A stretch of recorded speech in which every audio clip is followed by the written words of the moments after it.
Your Excellency, ஜனாதிபதி அனுரகுமார திசாநாயக்க அவர்களே, அமைச்சர்களே மற்றும் உறுப்பினர்களே, ஊடக நண்பர்களே, அனைவருக்கும் வணக்கம். ஜனாதிபதி அனுரகுமார திசாநாயக்கவை இந்தியாவுக்கு நான் அன்புடன் வரவேற்கின்றேன். ஜனாதிபதியாக இந்தியாவுக்கு முதலாவது விஜயத்தினை மேற்கொள்வதற்கு நீங்கள் மேற்கொண்ட தீர்மானம் குறித்து நான் மிகுந்த மகிழ்ச்சி அடைகிறேன். ஜனாதிபதி அனுரகுமார திசாநாயக்கவின் இந்த விஜயமானது நமது உறவுகளில் புத்துணர்ச்சியுடனான ஆற்றல்களையும் சக்தியினையும் உட்புகுத்தியுள்ளது. நமது பங்குடைமைக்கான எதிர்கால நோக்கினை நாம் ஏற்றுக்கொண்டுள்ளோம். அத்துடன் நமது பொருளாதார பங்குடைமையில் முதலீட்டினை அடிப்படையாக கொண்ட வளர்ச்சி மற்றும் இணைப்புக்கு நாங்கள் முக்கியத்துவம் கொடுத்துள்ளோம். நேரடியான தொடர்புகள், டிஜிட்டல் மற்றும் ஆற்றல் அடிப்படையிலான இணைப்பு ஆகியவை எங்கள் கூட்டாண்மையின் தூண்களாக இருக்க வேண்டுமென நாம் தீர்மானித்துள்ளோம்.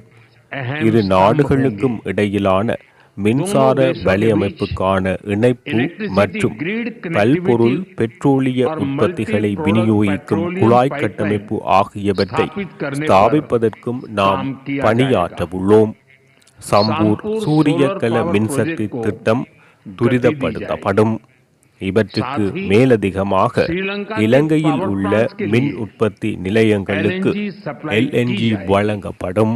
இருதரப்பு வர்த்தக நடவடிக்கைகளை மேம்படுத்துவதற்காக ETCA உடன்படிக்கையினை நிறைவேற்றும் முயற்சிகள் இருதரப்பாலும் மேற்கொள்ளப்படும்.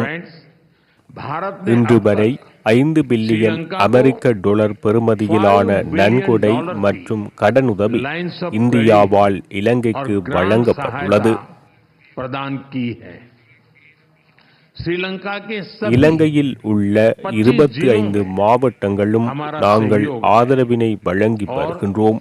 எமது பங்காளி நாடுகளின் அபிவிருத்தி தெரிவுகளுக்கு அமைவாகவே எமது திட்டங்கள் தெரிவு செய்யப்படுகின்றன.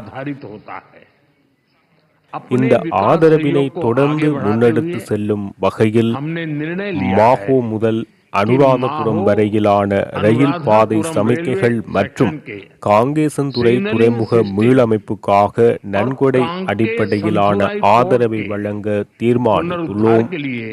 அத்துடன் எமது கல்வி ரீதியான ஒத்துழைப்பின் அங்கமாக இலங்கையில் உள்ள கிழக்கு பல்கலைக்கழகம் மற்றும் யாழ்ப்பாண பல்கலைக்கழகம் ஆகியவற்றைச் சேர்ந்த 200 மாணவர்களுக்கு நாம் மாதாந்த புலமை பரிசில்களை வழங்க உள்ளோம். அடுத்து வரும் 5 ஆண்டு காலப்பகுதிக்குள் இலங்கையைச் சேர்ந்த 1500 சிவில் சேவை அதிகாரிகளுக்கு இந்தியாவில் பயிற்சிகள் வழங்கப்படும்.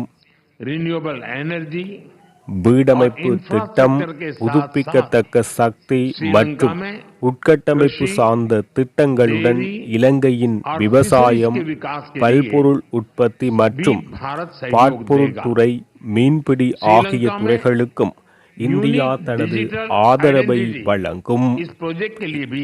இலங்கையின் பிரத்யேக டிஜிட்டல் அடையாள அட்டை திட்டத்தில் இந்தியா பங்காளராக இருக்கும்.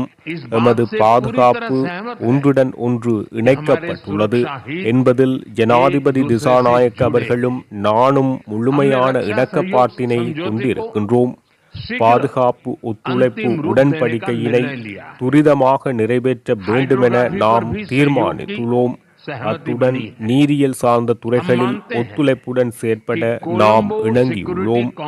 பிராந்தியத்தின் சமாதானம், பாதுகாப்பு மற்றும் அபிவிருத்திக்கு கொழும்பு பாதுகாப்பு குழுமம் மிகவும் முக்கியமான தளம் என நாம் நம்புகின்றோம்.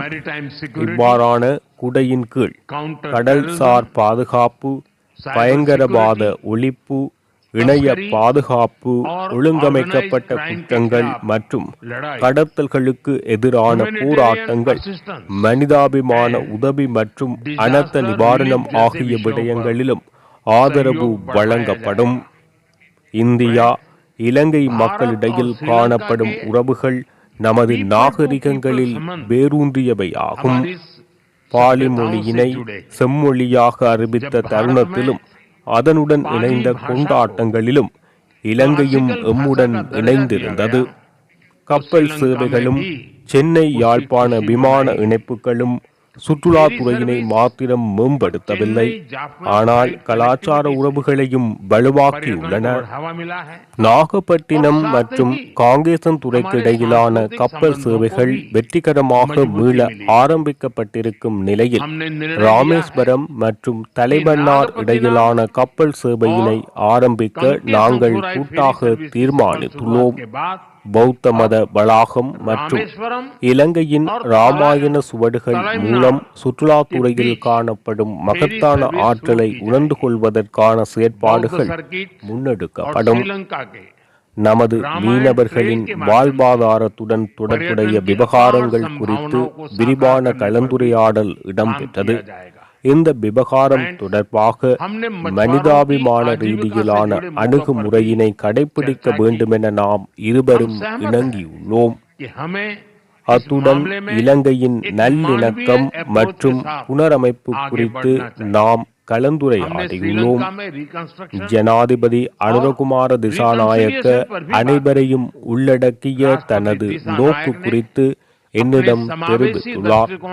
தமிழ் மக்களின் அபிலாசைகளை இலங்கை அரசாங்கம் நிறைவேற்றும் என நாம் நம்புகின்றோம். அத்துடன் இலங்கை அரசியல் அமைப்பினை முழுமையாக அமுல்படுத்தவும் மாகாண சபை தேர்தல்களை நடாத்துவதற்குமான நமது உறுதிமொழியினை அவர்கள் நிறைவேற்ற வேண்டும். தேசத்தை கட்டியெழுப்பும் அவரது முயற்சிகளில் இந்தியா உண்மையானதும் நம்ப தகுந்ததுமான பங்காளியாக இருக்கும் என நான் ஜனாதிபதி அனுரகுமார திசாநாயக்க அவர்களிடம் உறுதியளித்துள்ளேன்.